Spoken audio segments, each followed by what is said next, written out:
Hello and welcome. If this is your first time visiting, please be sure to check out my other repair videos. To support the channel for free, all you have to do is subscribe, comment, and like. Now let's get on to today's video. Hello, if you're following along, this will be part 4, I believe, of the head gasket replacement for the 2000 Honda Accord that I own. Appreciate you joining me today, and let's get on with today's video. If you watched the last video, that loud banging and carrying on that I faded to black on, that was me kicking over my stool that was behind me. Nobody got hurt, but I appreciate your concern if you were. All right, with the head up on the bench here, what I'm going to need to do is, first I'm going to take off my VTEC solenoid, the EGR valve, and I'm going to take the fuel rail off, and I'm going to remove the intake manifold. I'll explain why coming up, but it's going to get started with the EGR valve because it makes it easier to get the VTEC solenoid off. So there's two 12mm fasteners on top of that, so we're going to go after those right now.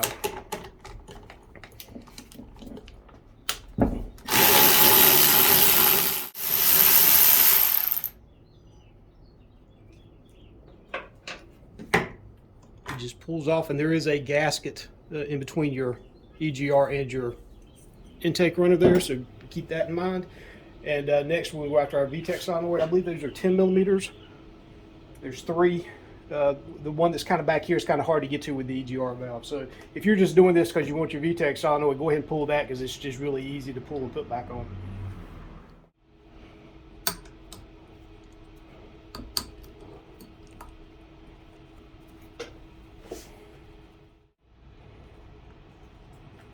There you go. And those three fasteners are all the same size, so you don't have to worry about mixing those up later. And this should be ready to pull off now. There we go. My gasket stayed with the head. There's the inside of your magical VTEC solenoid. This will drip a lot of oil, so put that on something that you're not going to lose it. Now, the gasket for that has a screen on one side, and I want to inspect that screen and make sure it doesn't have crap in it, which mine has quite a bit of.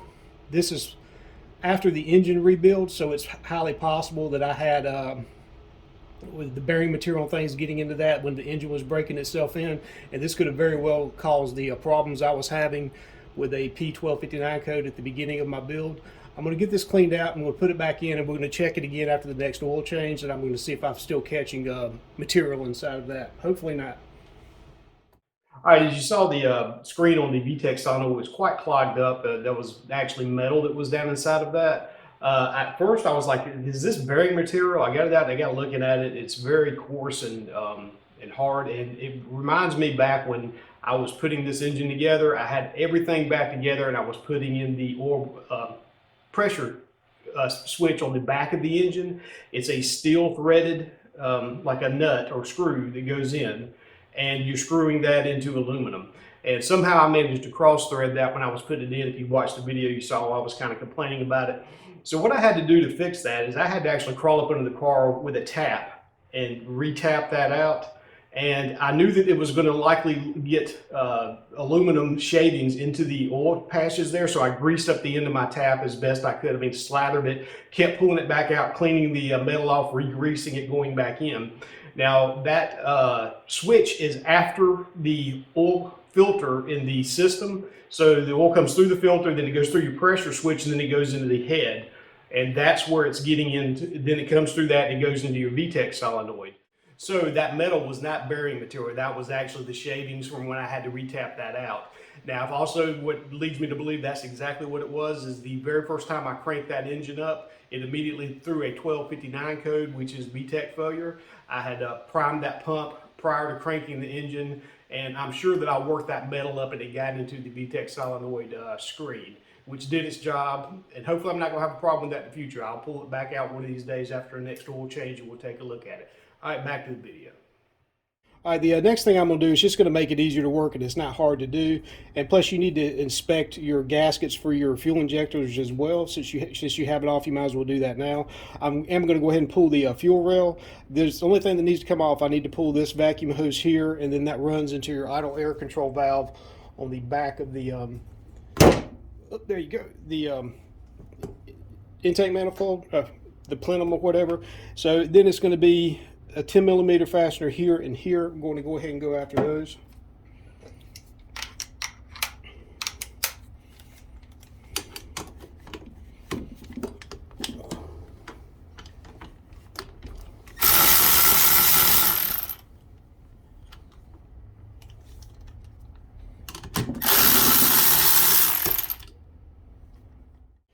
All right, with the two 10 millimeter fasteners removed, it's just a matter of getting this up off of the studs it's on, but keep in mind that it's going to be tight because the fuel injectors are still holding it down inside of here.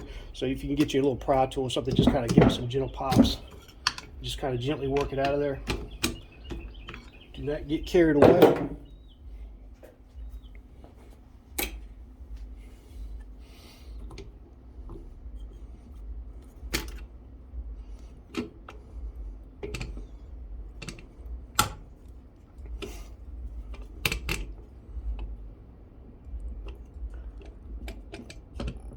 There we go. And if you watch my fuel injector video, link will be up here. The one injector that I had here, the little end cap here stays inside of my intake manifold. The only way to get it out is to come in through the back. So I am going to, since the intake manifold is coming off, I am going to pop that out. We're going to get that back where it belongs. And just note, you see these gaskets stayed, but one actually stayed in there also. So those are just some things to look out for while you're doing this. All right, now I'm ready to go after the intake manifold. So you have these 12 millimeter fasteners across the top and on the bottom as well. Don't just start taking them off. You want to take off a crisscross pattern, working your way inside just like you're working with most aluminum things that go down like that, just to make sure that nothing gets slightly bent or anything as you're removing it. I'm going to get started on this. Some of these you may have to use a box wrench to get to them. They're just kind of in funky places, but just remember to follow that pattern as you're doing it.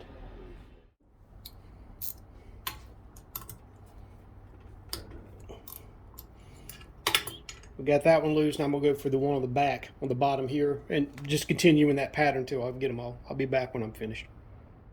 All right, got them all out. Save one. Just leave one on the top on because this thing's going to want to fall off. So just kind of give it some up pressure.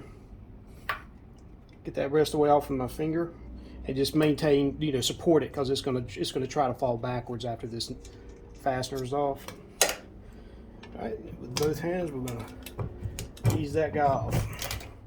And there you have it. I'll show you this. You see that orange gasket there? That is actually supposed to stay with your gasket. So that's why it's a good idea anytime that you're removing something like this, you have a new gasket ready to go. Don't replace it with the one that you've already used. You run into something like that there. All right, with all of that removed now, I'm ready to go ahead and flip this over on its on the top here. Just remember, I'm sure when you took yours off that you saw all the oil that dumped out everywhere. I've had a little bit of a mess I've had to clean up, but you want to have something ready to go ahead and catch all that. And the thing about my workbench is that I can replace that piece of wood anytime I want, so I don't mind getting it oily. So we're going to go ahead and turn this over. And there you have it. My locating dowels did stay with the cylinder head, so I am going to try to get those out gently. I don't want to deform them or anything, but I would rather these be on the block because it makes the installation of the new head gasket much easier. When you get to this point, just get you a cloth and just kind of give everything good wipe down.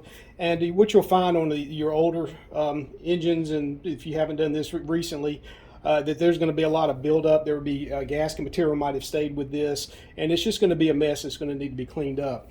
Since I've already done that, I'm not going to have to worry about it right now. But what I suggest you do is you use something like something as lightly abrasive as possible, and only use your hands. Don't use tools when you do this, like a green Scotch-Brite or something. And you need to get as much of that cleaned off as you can.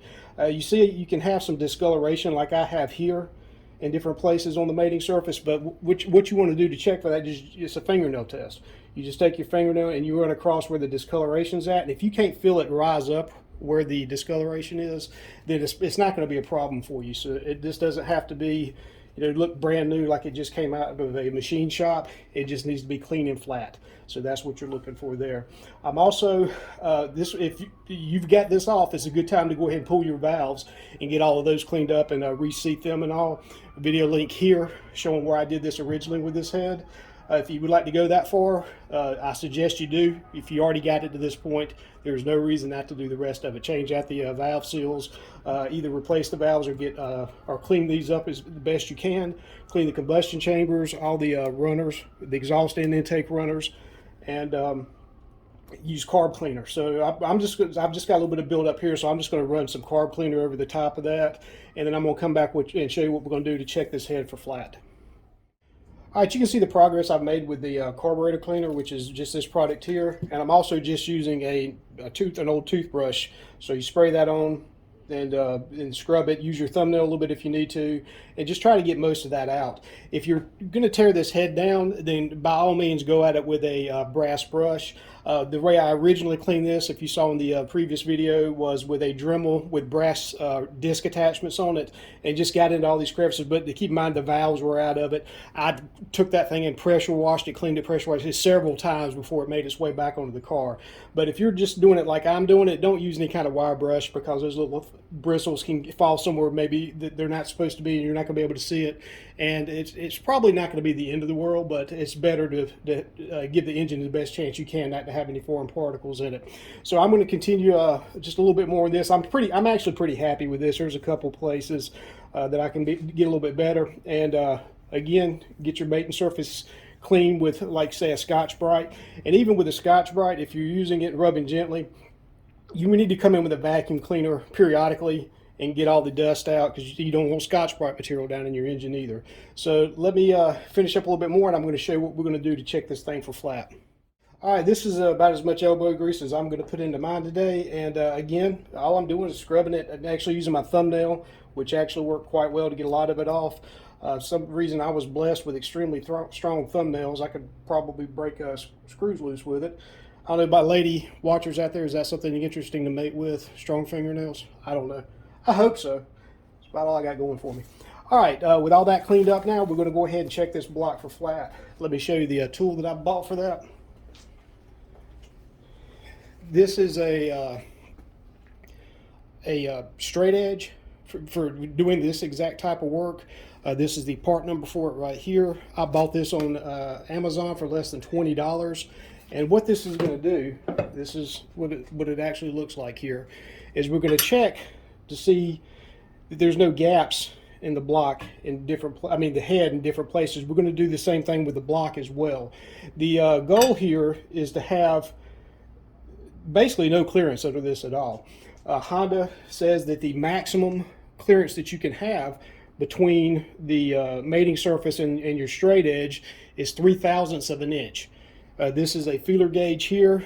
If you've never seen this tool before, they have all these different sizes, and they're listed in, this one's listed in metric and imperial, but we're looking for the 0.003. If the thing is that you don't want that 0.003 to be able to get underneath your mating surfaces anywhere along these parts of the head here. So what I'm going to do is I'm going to push down on this, and I'm going to check and see if at any point that 0.003 gets underneath there, which in my case it does not. You're also going to check it like this, directly across. I'm going to check in the back and the front. So I'm going to make this where you guys can see it just right. See, my feeler gauge is not making it underneath that tool there. That valve is sticking up there. I've already checked this. I know that I'm good. When you do the block, you're going to use the same tool, and you're going to do the exact same process. You're going to go across the top of the block, like these are the cylinder openings here, and you're going to do the exact same thing. I've seen some different people on YouTube that are actually Honda mechanics and things like that, and they'll tell you that since this is aluminum and your block is aluminum, if you're at 4 thousandths or even 5 thousandths, they're telling you to go ahead and just crank that head back down on there. Since it's aluminum, there's flex to it, and you'll probably be able to get it to seal. I'm going to tell you that if you're over the 3,000, go ahead and just take that to a machine shop or junk the engine. I mean, you can actually buy another one of these engines known good in a junkyard, probably $300 or $400. It's not like it's that big of a deal. But I'm within spec. I was within spec the first time I rebuilt this engine, so I wasn't too concerned about it, but there you go. That's how you check the flatness on your head and on your cylinders. All right, with most of the things with the cylinder head mating surface address, I'm going to turn my attention over to the actual block now. And again, it's the same thing. You want to make sure all of this is as clean as you can get it. And again, if there's a discoloration, your fingernail is your friend again. Just run it across and see if you can actually feel it raised up. Now, if you're doing this like this, the couple things you don't want to happen, you don't want to get solvent down in your water jackets, and you don't want to get solvent down into your cylinders, into your engine oil. It's not too bad if you're going to change the oil afterwards, but just try not to do that. So what I generally do, or what I've been doing, what I suggest you do, is just use brake cleaner on a cloth, spray it on the cloth, and then scrub it with your hand. You can come in here with a Scotch-Brite as well, same as the cylinder head. But again, this is all aluminum. Be careful, don't want to scratch anything. And you can work it by hand with the Scotch-Brite. You want to get the outside, and then this inner part here, this is your water jackets in between where your cylinders. So this is part of your mating surface too. So you want all of that to be clean. So you can use the Scotch-Brite, but again, I suggest while you're using it, you're in here with a vacuum cleaner running right along with it, so you're making sure that you're sucking up all those particulates, not letting it get down into your engine and water system. Probably wouldn't be the end of the world if it's a little bit, but try to limit that. Now, what I thought was probably happening, and this is not exactly the smoking gun, but it sure makes me think about it. I'm looking at carbon buildup on this part here, and then there was a little bit here as well, and it was going across the whole part of the water jacket, which is not good. That suggests to me that the combustion was leaking into my water jacket in those two places there. I looked over the rest of it. I didn't see any other places that were suspect like that. So that was, I'm going to go ahead and say, not so much it was a blown cylinder head gasket, but it was one that was probably not tightened down correctly. I explained that in the previous video how that happened. And it ran fine for 1,500 miles, and it finally started working its way through, and then I had a problem. So all I'm going to do now, again, just what I explained, get all this cleaned up the best I can. The outside looks good. It's these inner ones that I'm concerned about on my application. Get that all taken care of, and we're going to be ready to go ahead and put the cylinder head back on. All right, I'm going to show you what I'm going to consider to be my final product here. Again, it was just a towel, brake clean on the towel, Scotch-Brite with a vacuum cleaner, and I got most of that cleaned up. This stuff that'll be formed on top of your cylinders itself, get the flaky stuff off. Do not worry about this unless if you're that worried, replace the pistons. I tell you also, a thing that you can check when you have your head off now is you want to check for the pistons being loose inside the cylinders. And what will happen is as it comes up, the piston kind of rocks back and forth as it rides up and down inside the cylinder wall, because the bottom of the piston's going side to side for the motion that it has. And when it gets to the top, you don't want any excessive movement in the piston. So when you get it up like this, with how I have these two, all I've done is put the crank bolt back in it and used a wrench to rotate it around. You can just take your hand and you try to rock it back and forth. There will be some movement. That's just going to happen. That's what your rings are for. But you don't want to hear anything clicking against itself. Now, I've already checked my other two. They seemed okay. So I believe when I did the original job, I don't have a problem with that now. And also, you want to check down inside of your cylinder walls. Hopefully you still have some cross hatching in there. As they get older and wore out, that turns to glass. Again, these cylinders were honed very recently, so I'm not too concerned about that. And again, any discoloration that you see anywhere, try to catch it with your thumbnail. If you think it's clean, but you still see some color, if you can't feel it with your thumbnail, you're good to go. All right, before I put the cylinder head down, like I said, I'm going to use this and brake clean. And we'll wipe those mating surfaces off like that. And you don't want to leave any lint behind, so you need to inspect for that too when you're finished. No scrubbing, just wiping. Of course, as soon as I break out the camera, they decide to start mowing. So there you go. You see also I have my two locating dowels back in. All I did was a pair of needle nose pliers, and they just pulled straight out. And this is the location they go in the block. And actually, one of your head bolts do go through those, so that's why they're hollow. Just as a caveat there. So I'm going to get the cylinder head down, and before I also put the cylinder head gasket down. And before I put the cylinder head on, I'm going to get the engine back to top dead center. This is bottom dead center. Top dead, these two are up at the very top, and vice versa. So there you go. I'm going to get the head gasket out of the box. We'll take a look at that, and we're going to get it laid down there, get ready to put the head back on. All right, this is the head gasket that came with my kit in the very first video. Link here, it has all that information. This is a multi-layer steel, which means it has different steel and gasket material, and it has two different sides like that, as you can see. Now what I want to happen is the one with the metal needs to go down onto the head like that. So and you see how I'm holding it, because I don't want to really touch the surfaces with oily hands. If I had some latex gloves, I'd have those on right now. But since I don't, this is what we'll have to do. And all we're going to do is work this part and that part over our locating dowels.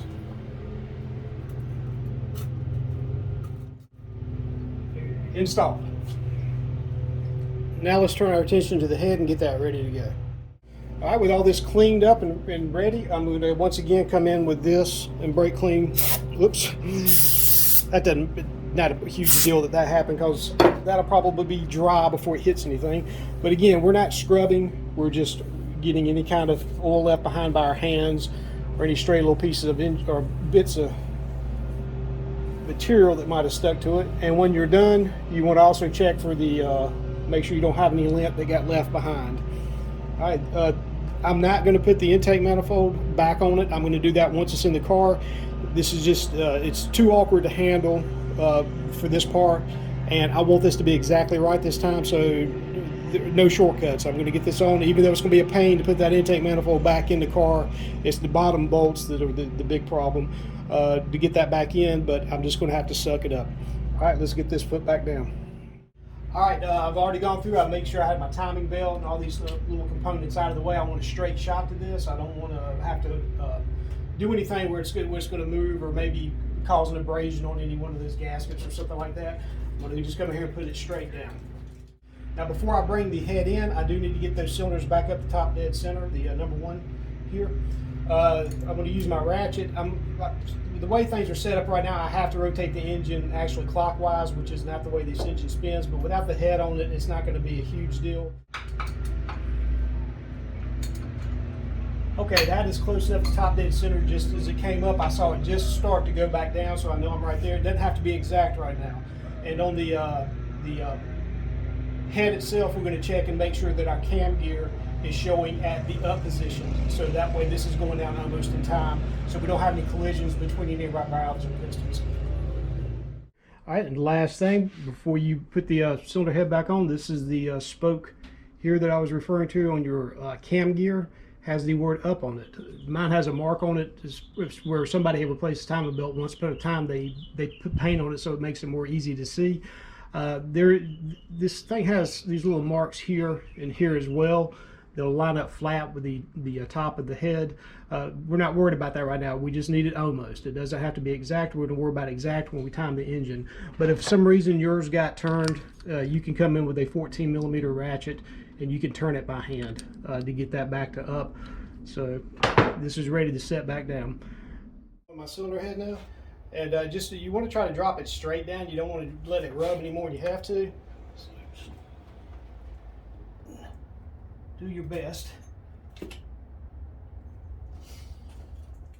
All right, I had to back up and take another shot at it. I was having trouble finding the hole. Not usually a problem for me. Anyway, I've got it down now, and to make sure you're on it, you just push down and give it a wiggle. And that means that you have that on the locating dowels. Go around, visually inspect, make sure you don't have a gasket sticking out somewhere, because it's very possible it could have come off of that locating dowel and turned itself. And I mean, it would be very obvious if that happened, but you do need to check it, make sure you're good to go. All right, about ready to go ahead and get the head bolts in and start torquing this down to show what I got to handle that.